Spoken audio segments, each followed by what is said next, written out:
Have you ever wondered what goes through a person's mind during their last 48 hours before facing a death row execution? In this video, we'll take a closer look at the case of Gary Green, a man who committed a heinous crime against a loving family, and the countdown to his final moments. But what led Gary to commit such a terrible act? And what is his defense?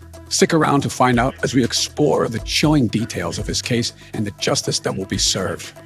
Lovetta Armstead was many things, including a teacher, a powerful lady, and a wonderful mother to these three people who brought her the most joy in life. JT, age 12, Jared, age 9, and Jasmine, age 6. She was a 32-year-old Dallas, Texas educator with a heart as huge as her home state. Lovetta invited her lifelong friend, Gary Green, to join her family and take on the role of their children's father because she yearned to complete her family. Lovetta barely realized that she had allowed the devil into her sanctuary, despite having an angelic heart and making a well-intentioned offer. In no time at all, Gary had attacked this innocent four-person family with his particular brand of evil. Their tale is told here. Lovetta had determined that her spirit shone through her grin because of her unequaled outlook on life. Her radiant grin never failed to disperse people's dark clouds like mist and heated air. And her beautiful soul was a reflection of the sun beaming brightly in the sky. Perhaps she wanted to give Gary a fresh lease on life since she saw and felt the gloom and sorrow that pervaded his inner monologue. After serving 10 years in jail for aggravated robbery and using a deadly weapon, Green was granted release in 2000. He served time behind bars for allegedly not making child support payments.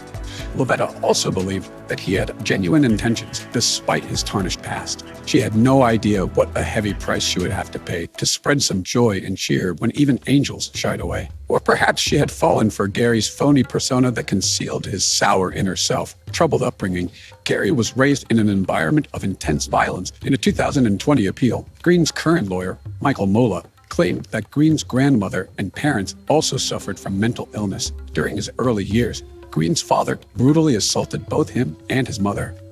The victim was Green's aunt. Another family member killed his wife, then killed himself. Green began talking about wanting to end his life and having nothing left to live for at a young age. Green satisfied the requirements for schizoaffective disorder, which creates breaks from reality at the time of the murder.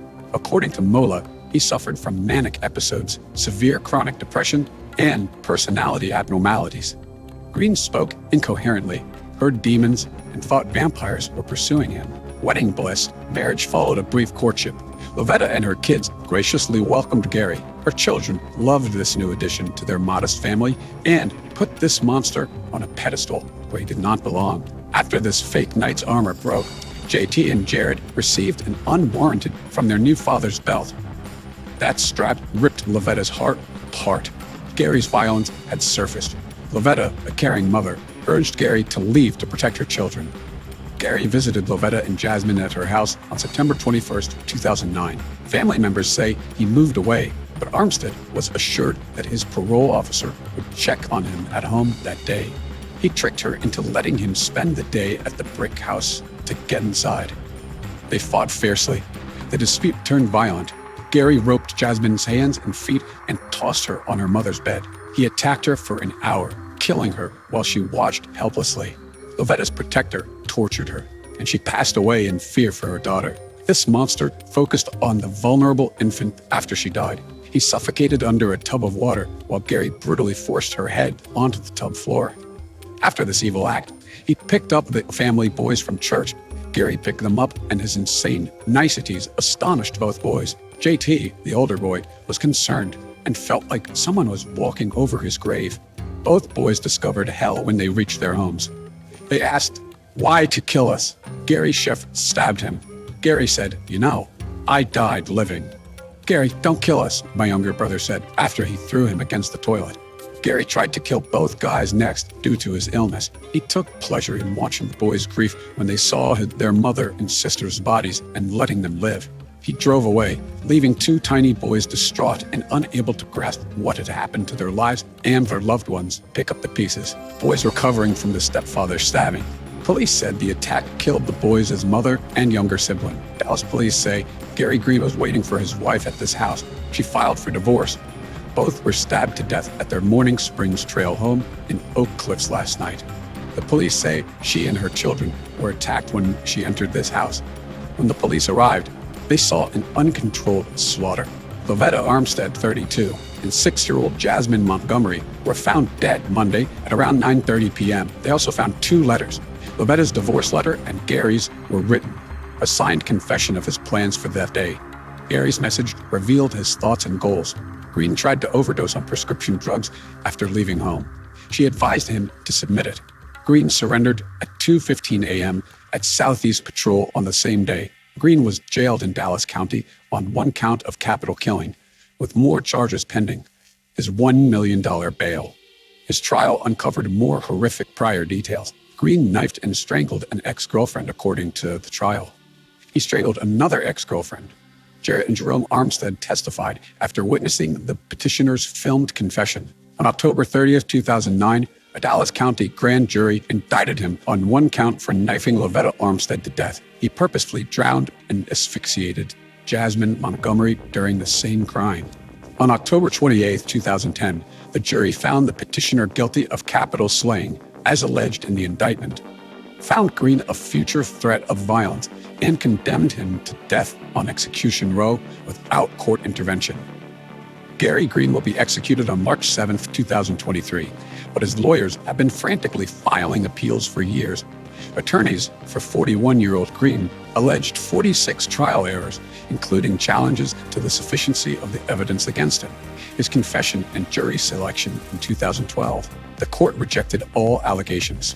Gary Green requested state habeas corpus on June 15, 2012. The state habeas corpus trial court recommended denying state habeas corpus protection on December 31, 2014. On June 13, 2016, another appeal for the original federal habeas corpus petition was filed. Gary's first federal habeas corpus claim contended that the Supreme Court's Atkins v. Virginia ruling disqualifies him from execution. He claimed that trial evidence showed he had academic, social, and practical adaptive behavior deficiencies. He said that his low intellectual functioning, adaptive skills, and social isolation were evident before age 18. His lawyers provided the state habeas court with no professional evaluation supporting his claim of intellectual disability. None of the expert witnesses who testified before the state habeas court thought Gary had an intellectual disability, had received a diagnosis from a licensed mental health professional, or had received a referral for testing from school or prison officials. The professional psychologist who testified at his court hearing did not call him intellectually handicapped. Final Countdown Texas had held Gary on death row for 12 years. His lawyers maintained that his father misused Gary Green as a child. Gary saw his father assault his mother. He consistently scored in the bottom 10% of his class. They claimed Gary hails from a mentally ill family. Gary showed paranoia and mental instability throughout his life. He self-harmed and thought people were after him. He heard demons and imagined vampires following him. Gary Green entered a mental hospital in mid-August 2009. He had a psychotic severe depression. He left with medication. 2 days later, another doctor diagnosed Green with bipolar disorder. They're trying to convince the world that Gary Green was just as victimized by his life and mental condition as Lovetta and her kids. How long he evades the law is unknown. He will die and pay for his filthy deeds. The Armstead family, especially Lovetta's children, will never forget the horrors they faced because of Gary Green's monstrous actions. They will have to live with the trauma and pain for the rest of their lives. As we come to the end of our video, the tragic story of Gary Green serves as a reminder of the devastating impact that one person's actions can have on the lives of others. While his defense may argue that his past and mental condition played a role in his crime, it does not excuse the harm that he caused to an innocent family. We can only hope that justice will bring closure to those affected by his actions. Thank you for watching, and don't forget to like and subscribe for more true crime content.